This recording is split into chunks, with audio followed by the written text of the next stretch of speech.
Welcome to Straight Out of the Herf Zone with Shirtless Mike. How is everybody doing today? It's another awesome episode that I have lined up for you guys. So today I have an awesome guest. He is the guy behind our social media post over at Smoke Ring 72. You see me looking really good on camera. It's because of this guy. So we're going to be talking about social media marketing, about how anything tobacco related gets limited by Meta, Instagram, Facebook, all that. And we're just going to talk marketing for cigars in general, get his story. So we have a lot to cover today. So without further ado, I'm going to bring on our guest, Mr. Richard Howard. And bam, there he goes. What's happening, brother? How you doing, Mike? I am good. I'm smoking a Stan Latano by AJ Fernandez, having some good coffee, and I'm ready to have a good show. AJ Fernandez and coffee are a match made in heaven. I particularly like the Ramon Allones from AJ Fernandez with coffee. Man, listen, I've been smoking that cigar. Like, I have to limit myself because I like that cigar so much. I can almost exclusively smoke that cigar. You know what cigar I've been really enjoy that cigar because I told Lou he could slap me if I say smoke. So enjoy that cigar. Well, just so people understand that edict comes from Don Patel, who owns cigars on the Avenue in Winter Park. For him, you don't ever smoke a cigar. Nobody ever smokes a cigar. What you do is you enjoy a cigar. Absolutely. Because it takes time to do that. It's not like a cigarette or vaping or something like that. So in his shop, you never say, hey, what do you want to smoke? It's what would you like to enjoy? So that's absolutely where that came from. And I've been getting myself into the habit, and I gave consent to my boss. I said, if you hear me say smoke a cigar, just fucking slap me. So the cigar that I've been enjoying a lot lately is the Espinosa Knuckle Sandwich. It's the TAA cigar. It's called the Off Menu. That's the collaboration between Eric Espinosa and Guy Fieri. Yep. A freaking amazing blend. Oh, yeah. Everything they've been coming out with is phenomenal. So it's got the typical Espinosa pepper notes, but I don't know what they did with that blend, but it's got flavor all the way through it. I mean, it's a flavor bomb, but not in a bad way. It's not like a sicky sweet kind of flavor. It's just, you have to get it. So if you have a TAA member retailer, you can go and check that out. So most definitely. So we're going to get started with this interview here. I like to really get, my guest story and everything. So, you're obviously I introduced you, you're a cigar, I shouldn't say cigar. You're a marketer because you don't just work with cigar related stuff, but that's how I met you through helping us out with marketing and everything. So give us a brief history. You could be long winded. I don't care, but just the history of yourself, how you got into marketing, and what piqued that interest for you. Well, since this is cigar related content, I'll keep it brief because the cigar people they gotta be able to enjoy their cigar through this episode. So. As far as my marketing history is concerned, I've been doing it for about 35 years. I started long probably before you were even born, Mike. No, I'm 36, so you've been doing it about the same time as I've been alive. So okay, so the same time you've been alive. So back in traditional media, when media was what we call now today traditional media, which is radio, television, print, billboards, magazines, direct mail, that kind of stuff. And so I kind of cut my teeth in marketing right out of college doing that. And when the 2000s approached, it didn't take a genius to figure out that the internet was going to upset the apple cart for a lot of people. And so I began, focusing my efforts more towards internet. And then, of course, mid 2000s, late 2000s, 2010, social media, rears its head. And again, as a marketing person, you have to understand and follow trends, and you had to know how that was going to interrupt marketing efforts on the internet, to where now social media is now media. At one point, social media was thought of as just, TikTok and girls dancing and stuff like that. But it has now become the de facto media platform in the world. So as people stop looking at linear television, as people stop listening to terrestrial radio and even satellite radio, the eyes and ears of people are buried into their phones on these social media platforms. So if you want to reach people as a marketing person, you absolutely have to understand social media and how social media works and how you can exploit social media to get what you want. And that's the critical difference that a lot of people get hung up on. Yeah, absolutely. And you work with us as a retailer. You work with Cigars on the Avenue. Yes, so A few other cigar lounges. I've got 7 or 8 different cigar lounges I work for. I also do the social media for the Tobacconists Association of America. That's the TAA. And then I've got clothing companies and I've got gun ranges and a whole bunch of different types of clients. So Yeah, so being a part of that, when you go into a lounge, I was not a part of this conversation. I just met you after the fact. But when you're selling what you can do to a retailer, any type of business owner that could benefit from a better social media presence, what are your selling points to that person? Well, I'll give you kind of my elevator pitch, and so I'll use you as an example. So a lot of times, what I find when I'm meeting a brand new client, or not even just a client, that for me, just talking with people in general about social media, the one thing I am just absolutely aghast at is the fact that people don't understand what social media truly is. So let me ask you the question: what is social media? What is social media? I mean, to me, it's a way to get your message across, in your community and outside your community. Um, but then, I I kind of struggle to really pair one definition with it, though. It's A just lot of based off of my personal Right, experience. a lot of people have a problem doing that. So I get one of two types of responses when I ask that question. The first question is I get a laundry list of platforms. Well, social media is Facebook and Instagram and TikTok and LinkedIn and YouTube. And while those are social media platforms, that's not the question. The question is, what is social media? The second type of response I get is a little bit more pedantic, and usually it's somebody that sounds like Thurston Howell III from Gilligan's Island, and they'll say something like, well, social media platforms are a way for you to gather into yourself a tribe of like-minded people that you can exert influence on, blah blah blah, blah, right?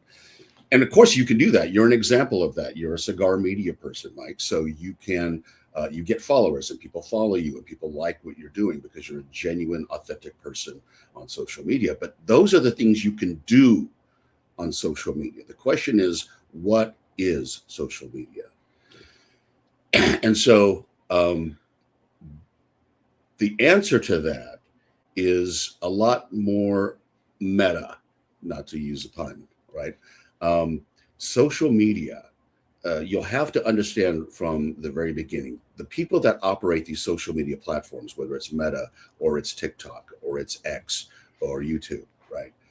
These are at their core marketing companies, right? They're Mhm. not altruistic companies that just want to give up petabytes of space so you can post fuzzy cat videos. Yeah. These are marketing companies, and their sole purpose is to harvest as much of your personal information as they can to get a psychographic profile of you so they can then package it and resell it and then market back to you. That is the business model for social media. That's what social media is. And if you think about it, Mike, these social media platforms know more about you than you consciously know yourself. They know your name, your age, where you live, where you live, how much money you make. They know who your friends are by who you like. They know who your enemies are by who you block. They know if you like fuzzy kittens. They know if you like to look at girls in bikinis. They know every single aspect of you just by you participating on their platform. It's something that I, as a marketing company back in the day, would have to beg or plead with you to come to a focus group, and I would pay you some money, and they would sit down, and I'd put a big stack of papers in front of you, and you'd get out your number 2 pencil, and you would bubble in answers telling me what your likes and dislikes are. Now I don't have to do that anymore. It's the most brilliant invention on the internet since email. because just by you interacting on the platform, tell me all of that. And then I can use that as a marketing company to then remarket to you.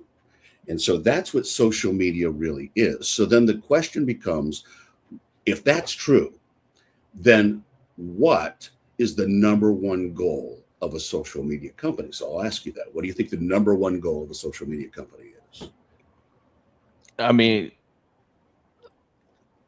the social media company itself or the person using the social media? The company itself, the platform. What do you think their number one goal is? I mean, to make money. Okay. I mean, that's everybody's number one goal. But right. So I get that answer a lot. So a lot of people say it's to get the most subscribers, it's to sell the most advertising money, and those things are true. They have to do that because they need to remain viable companies. But the reality is, the number one goal of a social media platform is to keep you on the platform. Doom scrolling, what we call it, right? That's true. You're just scrolling through the stuff, and they keep feeding you content that they know you like because of how you interacted with it, right? So the number one goal of a social media company is to keep you on the platform, not going anywhere else, right? And it's only through that can they make money and get more subscribers, right? So then if you're a business that wants to use social media, let's turn the tables now. What do you think the number one goal of a business should be on social media? To get their message across. Like, it doesn't matter what type of business, whether you're a cigar related business, clothing, if you're cigar influencer, whatever, it's to get your message across, but also to attract new people as well. Right. So again, when I ask that question, a lot of people will say, well, I need to build the number of followers I have. I need to, get a lot of likes. I need to get a lot of engagement on the stuff that I post. And again, this is where people get tripped up, because if you do that, then you're playing the social media game. You're playing their game, right? Yeah. And so I'm going to tell you, I'm going to offer this to you, and then I'll kind of prove it. The number one goal of a business, if you are a business, now it's a little bit different if you're an influencer or a media person like you, right? Yeah. I'm talking about if you're a business like Smoke Ring 72, right? Yeah. Smoke Ring 72 is a cigar lounge. It's decidedly unsexy. It's not a girl dancing in a bikini, right? So no cigar lounge in the world is ever going to get 1 million followers, right? Correct. So to go after that seems to be a losing battle. You'll get followers, but if your goal is to become the number one followed social media, account on Instagram as a cigar lounge, you've totally missed the opportunity. I'm going to tell you, if you're a business person that's on social media, your number one goal, and you kind of alluded to it, Mike, so I give you some credit for that, is to be seen. Yeah. Right? And more importantly, by people who do not follow you. Because I could care less for my clients, and I tell this to every one of my clients, I could care less how many followers you have. I could care less about how many people click the little red heart button to like something, because how much money did that make you? Nothing. Zero. Right? Yep. And it's a dirty little secret, but once somebody follows you, Mike, they've given all the value they can to you. Right? You can only take somebody's virginity once. Right? Mm-hmm. So your goal as a business person is to use the platform to be able to be seen. And that's where people really get tripped up, because now it's like, well, what do I need to do to be seen? You want the algorithm showing your content to more people who do not follow you than who do follow you. Right? If you're a business, absolutely, the lifeblood of any new business, or the lifeblood of any business, is new business. So do I care that all my followers see my content over and over? No. I want the guy who doesn't follow me to see my content. And that's the trick. So then the final question is, well, how do we do that? How do we get to be seen? And if you've been paying attention, I've already given you the answer. And that answer is, and I'll just cut to the chase, is you need to do what the platform wants so that you can get what you want. In other words, you need to exploit what the platform wants you to do in order for you to get what you want to do. So I've already told you, if the number one goal of the social media platform is to keep people on the platform, then for you as a business person on Instagram or Facebook or TikTok, your goal should be to keep people on the platform. Meaning you need to put out content that keeps people engaged enough that the algorithm picks up on that and shows it to more people. Why would the algorithm do that?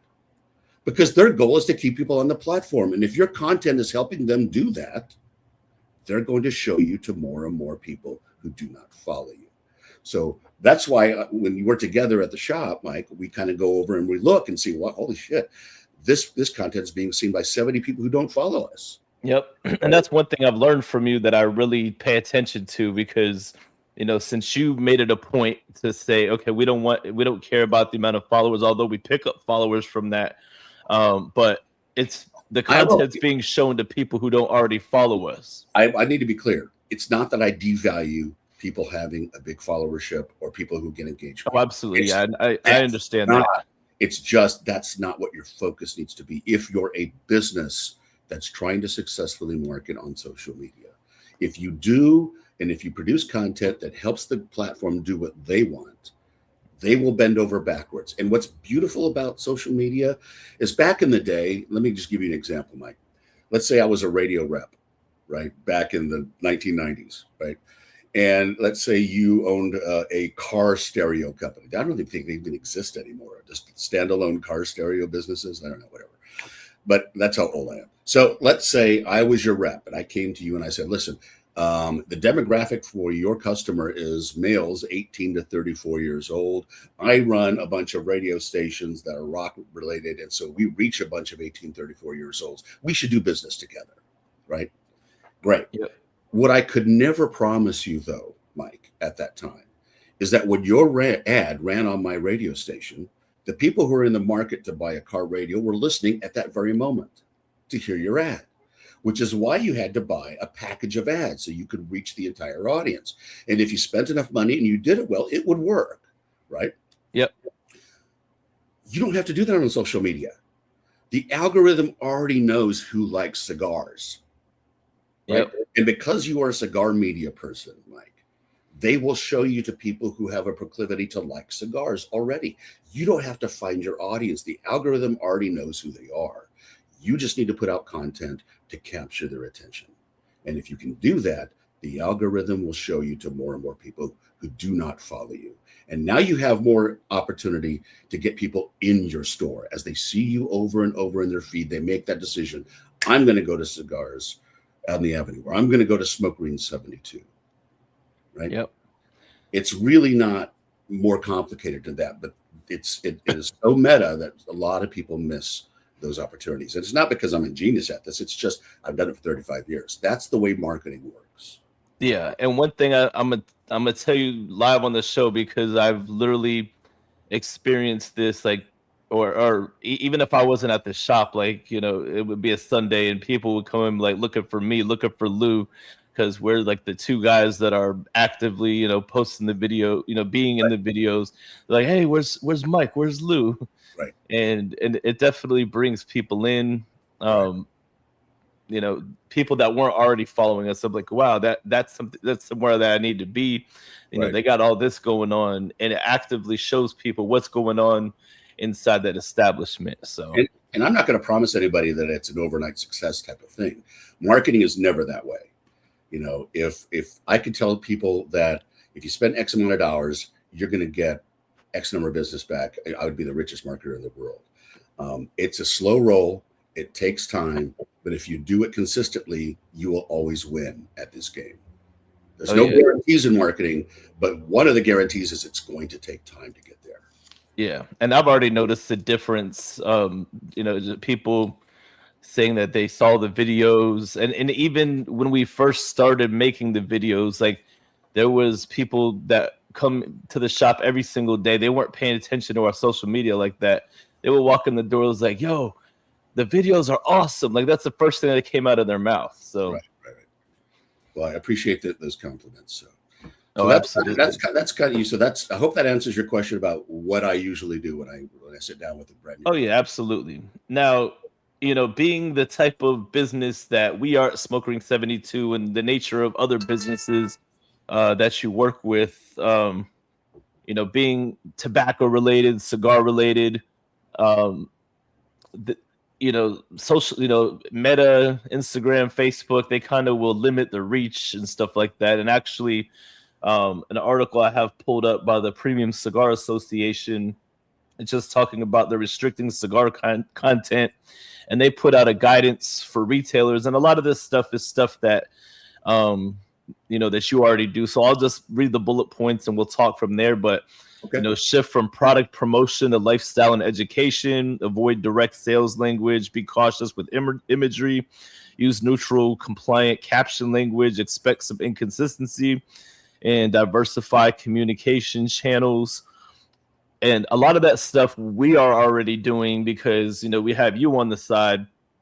Um, how how does this really come into play? Because there's obviously ways to make to see if your content's being limited or if it's being flagged, because that's an issue for retailers. Hmm.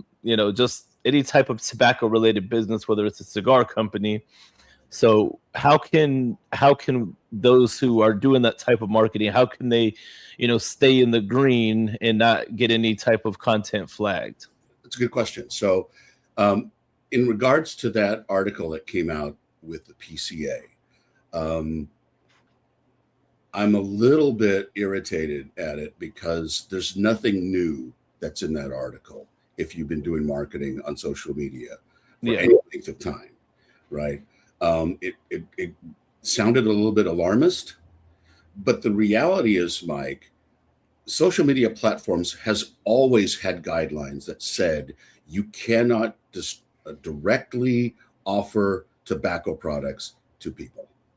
You can't have strong calls to action for people to consume tobacco. That's not new. Yeah. And if Joshua is watching this, call me because I can help you out, right? Because obviously the people at the PCA don't get this. Yeah.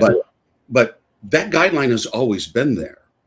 What is changed is that the AI algorithms, unfortunately, are starting to enforce it a little bit better.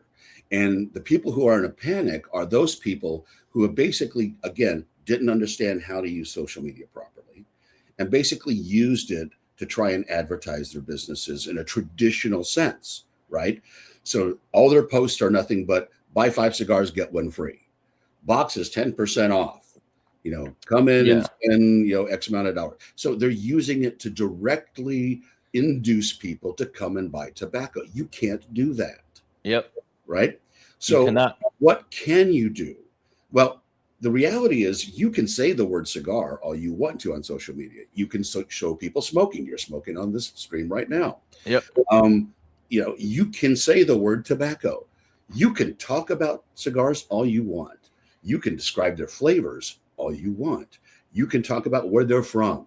You can talk about what you enjoy about them. You can even say that, as we are at Smoke Rings, that they're available there. What you cannot do is have a direct call to action to come by. Yeah. Right. And so that's what we do on our social media, but it still works.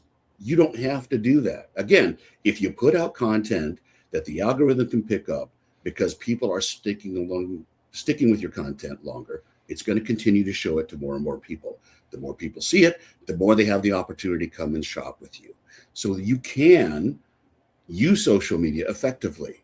But the people who are panicking about that article aren't using social media effectively, and they're getting caught in the trap. Some people are getting banned. Some people are getting shadow banned. Some people are having their content that is being devalued and not shown in people's feeds. And you can check that. I mean, if you have Instagram, you can go to your settings, go to your account status, and Instagram will tell you if are you yellow in certain areas? Is there certain content that are violating the guidelines? Do you have any content that you need to remove? It'll tell you that.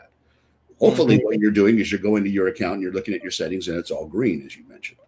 Yep. And you actually showed me how to do that yesterday. And on my personal social media, it's in green, and also on the Right. shop social media. So that just tells you that we're in the clear. We're doing everything right.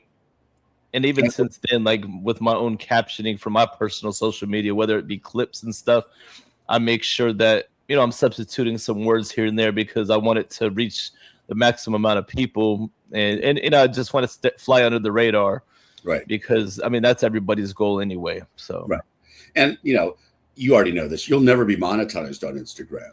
They'll never monetize you because you are tobacco-related content. But they're not going to ban you because you don't sell it. You're just talking about it. You're just enjoying it. That's fine. Yeah. Right? And on my personal Facebook, I have like a content creator page, and I do make a little bit of money on there, but it's never been that much. Like, I could post like dumb memes or whatever, just funny stuff. Right. Even so, like, it hasn't been to the point of making a serious amount of money. It's just maybe like $15 to $25, like most. Right. So yeah. So that's the biggest thing. I wonder if me posting my reels about cigars, if that will impact that. I don't think so. I mean, you're a cigar media personality, Mike. So your deal is you just enjoy cigars, and you like to share your enjoyment of cigars with other people. And as long as you do that, you're going to be fine, right? Absolutely. Save the selling for when you're in the store and you're talking to those people in person. Exactly. That's pretty much what I do, and you already know I could sell. So yes, you can. So that really is it in a nutshell. Make sure that you're using social media. First, understand what social media is. Understand what the goals of the platform are. As a business person, what your goals should be, and then create that content. And that's where people get hung up, is because they don't know how to create that content that will keep people on the platform. And that's why you hire people like me. Yep. Right. So, if all you're doing is what the typical cigar retailer does is they'll hold a cigar up in the air and they'll take a picture of the cigar they're holding and they'll post it to their social media accounts because that's the content they can come up with. Yeah. And, you have to ask yourself, if a disembodied hand holding an ashing cigar is really going to keep people on the platform, probably not. Yeah. And also the biggest thing I see with retailers not having a social media presence, like they might have like a Facebook page or an Instagram, but the last time it was updated was like 6 years ago. Yeah. And I don't understand how somebody can just still be relevant, without an actual social media presence. Well, those people are persona non grata, or those people are just invisible right now on social media, and that's a shame because they can really use it like you guys are at smoke rings to make a difference and to get business. Yep. It still works. It's not overnight, but it still works. So absolutely. And so you also work, do the social media for the TAA, and I know you recently, last year, whatever, you went to the to the Dominican Republic. You told me a little bit about that, but it was definitely, I mean, obviously you're working the entire time, but just tell us like what it was like when you were there, because it is fun, but you're definitely buried in work because you're trying to do everything. So tell us about your experience when you were over in the Dominican Republic. So for me, it's not a vacation. It is because I do the social media for the TAA. I'm working nonstop. So the TAA, if anybody's by chance is not aware of what the TAA, the Tobacconist Association of America, is a small group of the most elite retailers in the country. And along with those retailers, they are the most elite manufacturers in the country. And it was started 50 years ago, right? And so if you think of the PCA as everybody that's in the cigar industry, mm-hmm. the TAA is a very small subset of those people. And it operates very much like a PCA in that they have a trade show that people can go to and they can get deals on cigars and stuff like that. But it's also an organization where the manufacturers will create cigars that are specific and only can be sold at TAA retailers. So when I'm in the Dominican Republic, or 2 years ago, we were in Aruba, it's nothing but work. So during the typical week, we have, obviously we take care of convention business. We have the minutes and stuff like that, but then we usually have a keynote speaker. And then there are breakout sessions where retailers can get together and can share best practices among each other. The manufacturers can do the same thing. And then they have two major events. One event is called Deals and Data. It used to be called the Dream Machine. It's now called Deals and Data. And what that is it's a time where the TAA will send out a questionnaire to all the members of the TAA to fill out, and then they come back with the results of that survey so people can find out, hey, are you selling more? Is business down? What price points of cigars are selling more than others? Stuff like that really kind of helps a retailer understand and hone in their marketing efforts. And then they have what's called, what used to be called the Dream Machine, and that is where manufacturers can, as a group, buy specific cigars from manufacturers and get discounts based upon the volume as a group they buy. So if as a group they buy and they reach a certain level, then they get a certain discount. If they get more, then they get another discount.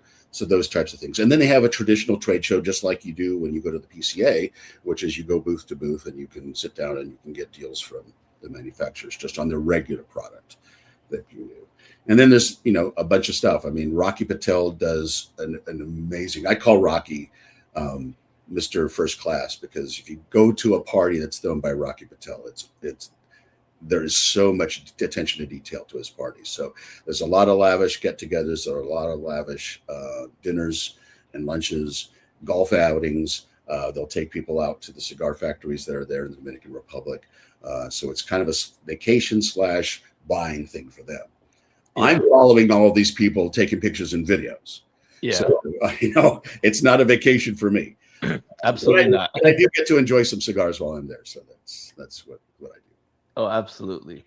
And I kind of did this show a little bit backwards because I really wanted the marketing to be the main focus in the beginning, because, people's attention spans are not, that good. But I just want to ask, how long and how did you get into your enjoyment of premium cigars?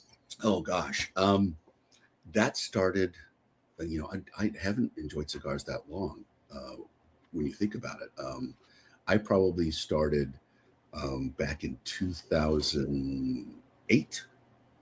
Okay, so me and you have been smoking about the same amount of time, because I was just turning 18 around that time. So, and what happened was I was working as the director of marketing for a government contracting firm out in California. I was living in Newport Beach. The company was in Yorba Linda, and the head of the company was a big cigar guy. And so I figured if I was going to make it in and get in the good graces of the company, maybe I need to learn how to enjoy cigars too. So I kind of began my cigar education at that point. So that's where I kind of got into it, and it's an enjoyable hobby for people. Oh yeah. So and I'm sure you've met a lot of, your current business contacts, obviously through cigars, but it's a good way to meet people, just quality people, because there's a very small percentage of people that are not quality, and those people get kind of weeded out real quick because people talk. But it's just it's an awesome way to meet people. A cigar lounge is the old time equivalent of the barber shop, where men and women can get together and they can just discuss anything, music, politics, movies, their own personal stuff. You can learn more in a cigar lounge than I think you can in college these days. You will meet some of the most brilliant minds sitting down for a couple of hours and enjoying a cigar in a cigar lounge. And I really hate that there are people in this country who can't enjoy that because those kinds of things have been banned. One of my clients is in Seattle, and you can't smoke in a cigar shop in Seattle anymore. Yeah, you can buy and I've been to that shop before. Yeah. So, sorry, don't mean to the camera, but So, for those people that have a quality cigar lounge like Smoke Rings, let's just talk about Smoke Rings for a second, right? Yeah. Lou approached me to help him with social media marketing. And so I went and met with him at Smoke Rings, and Merritt Island. If anybody's been to Florida, Merritt Island is no great, oasis. It's basically where all the rockets are shot up from You know, You can literally walk outside and look and see them right there.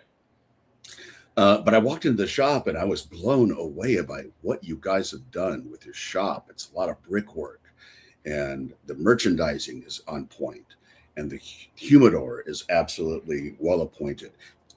What I loved most about it is you actually have a coffee shop in your cigar lounge. And the coffee's good too. Oh, I drink it every day.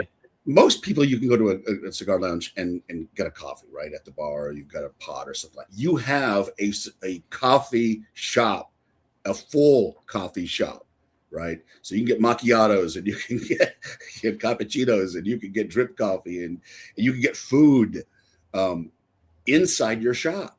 Yep. Right. And you guys recently just got full liquor. So you've got a beautiful bar that's there.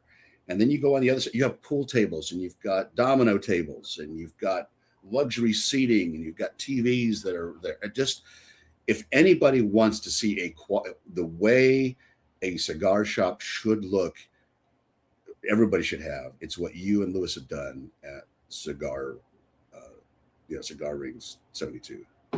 Or Smoke Ring 72. And that's all Lou. That was his vision. What he did, right. Just to add commentary to that, because I came in like August of the first year, but and he kind of recruited me. But when he was in the process of designing what he wanted, how he wanted the shop to be, he was visiting shops all over Florida and just taking like little aspects of what he liked, and as far as like design, and just take a little piece from each thing that he liked to incorporate it into the shop. And right. He definitely, he's a true visionary, in every sense of the word. Because right. if you would have went to the old store in the mall, which I was a longtime customer, off and on, because I always visit all the local shops. So it went from being a small little like cigar shop with a very small lounge, just the cafe, and then went from being that to what it is today. It's amazing to see that transformation. Everybody who wants to own a cigar shop should go and see your shop, because that's the way it should be done. You walk in, and the first thing you hit is beautiful shelving and beautiful merchandising of all your accessories. Mm-hmm. Right? It's like you don't even see cigars really when you come right away. Right? So it's like Disneyland. It's like it invites you to look further, right? Mm-hmm. To go to the humidor, and you've got your private lounge off to one side, and then you look off to this side, and it's just, you see the pool table and the bar and all the lounge seating, and that's separated into a separate room that's over there. And then you look over here, and there's the coffee shop, literally a coffee shop within the walls of the shop. It is just absolutely, Lou came up with his tagline, right? The new standard in cigar entertainment. And it truly is that. Yeah. And you do really cool events. You've had dueling piano players, coming in and playing in your shop. You're doing a big Super Bowl thing that's at your shop. You've got Cavalier coming in and doing stuff at your shop. So it really is the new standard of cigar entertainment there. So. Oh yeah, and we're working on a lot more. Like I'm in with Pete Johnson, and so he wants us to throw out some dates, because he's going to do a lot of personal travel, and we're working on because we're the number 5 Tatuaje retailer in the state of Florida. So and since I know him like that, like I just deal directly with him, and so we've already had Casey, we've already done like several other events, and I'm like, okay, we need to bring in the big dog now, because it's time. It is a gem in the middle of Merritt Island in Florida over there. So I tell people it's a destination. It's a true destination lounge. Like it's like worth making a day trip. Matter of fact, I was at another lounge right in my neighborhood in the O'Galley Arts District last night for the grand opening, and there's a guy who he was when we did that Opus. That big Opus sampler giveaway. He was the winner of that. He, lives out of Brevard, and he's a huge Opus guy, period. So I was able to, sell him a bunch of Opus in order to get a bunch of raffle tickets. He ended up winning, and we're sitting in another shop, and, he's talking about our lounge and telling people, just giving us our props as well.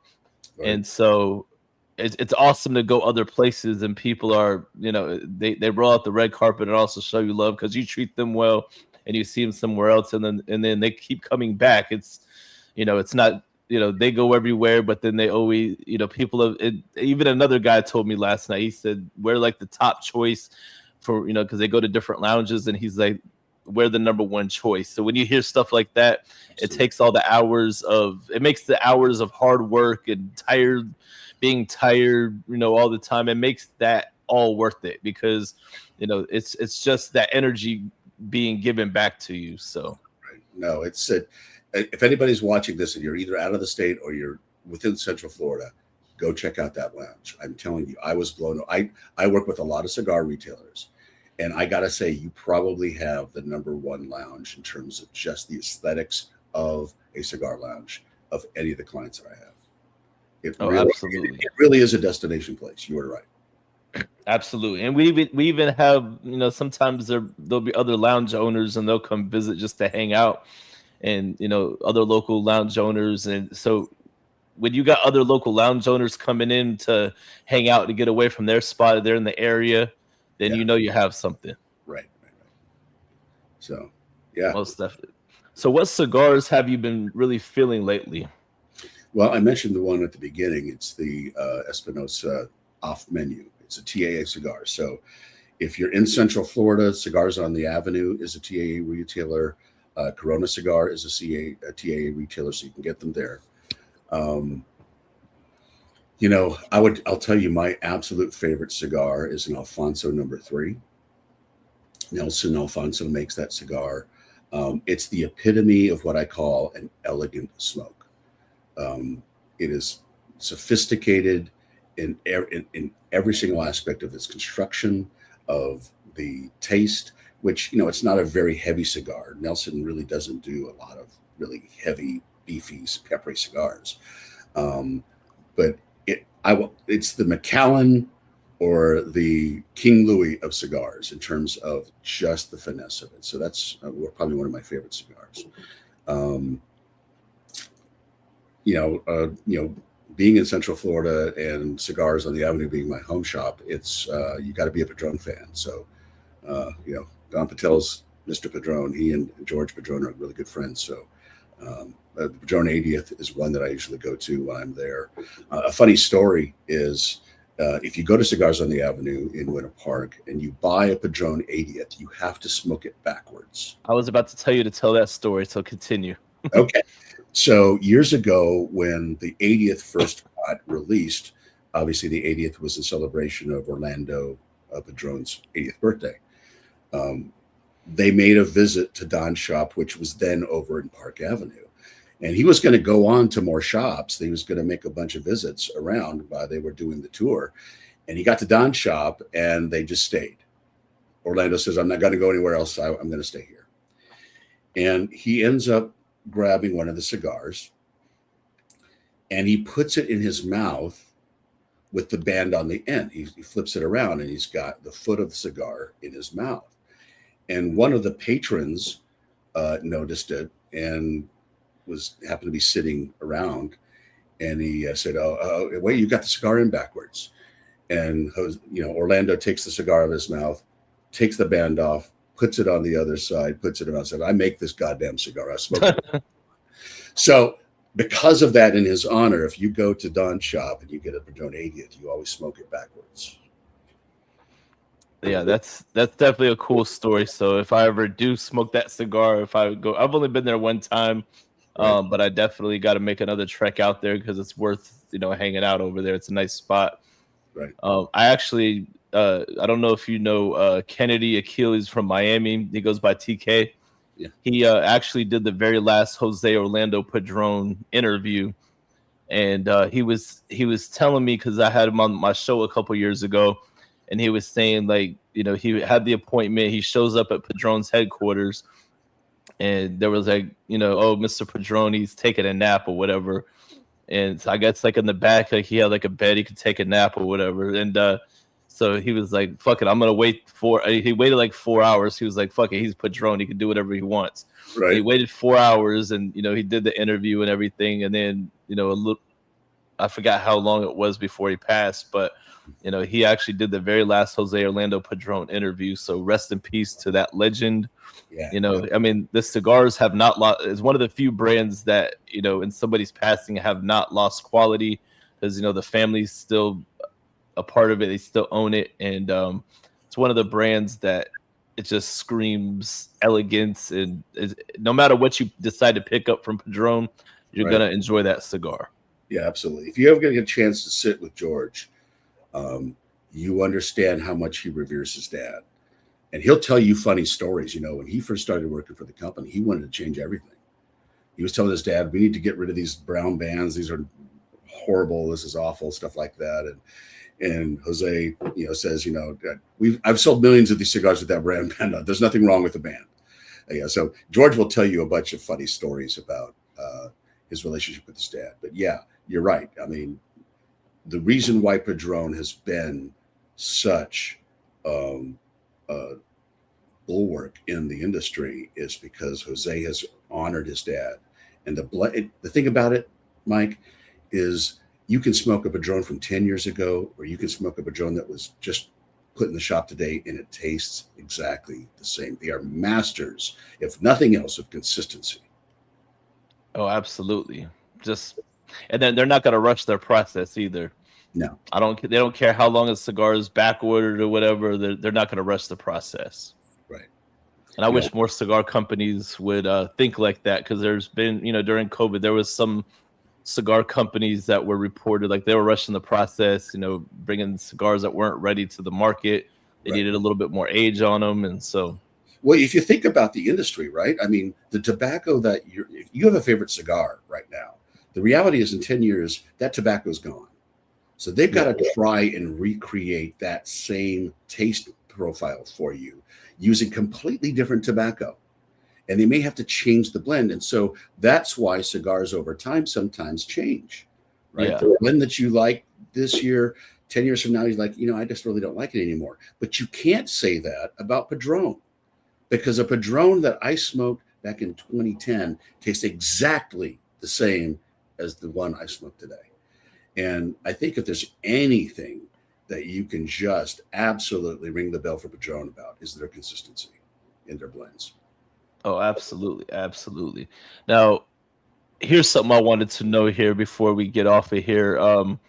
You're tell us about the Orlando guy, because I've went out to Cigars on the Avenue, that they gave me an Orlando guy coffee mug, and I know that's you. You got the Orlando guy, and so tell us about that. So, here I am, a marketing guy, right? And you'll laugh, but back in 2017, 2018, I was, doing my marketing thing. And I'll be honest with you, I had never really spent a lot of time on YouTube. I was looking for, as a marketing guy, I'm always looking for other things to do and other avenues in which to do marketing. And this was actually a fun project. I don't really consider this a marketing project. This was a fun project. And so I didn't really watch YouTube. By the way, the Orlando guy is a YouTube channel on YouTube. Go like, subscribe if you want. Shameless plug there. But I was looking at, I wasn't really watching YouTube, but what I was interested in at the time was using my credit card points to do travel, because one of the things I love to do is travel. Yeah. And I was watching a guy who was an influencer on YouTube, and he was a master of showing you how to do those things. So I was watching him, and one time he did an episode of his show where it wasn't about that. He was about how much money he makes doing YouTube. And he actually showed his analytics in real time on the show. And at the time, he only had like 300,000 followers. Now he's got millions. So I caught him pretty early. But even at that early stage, being a financial YouTuber, he was making $100,000 a month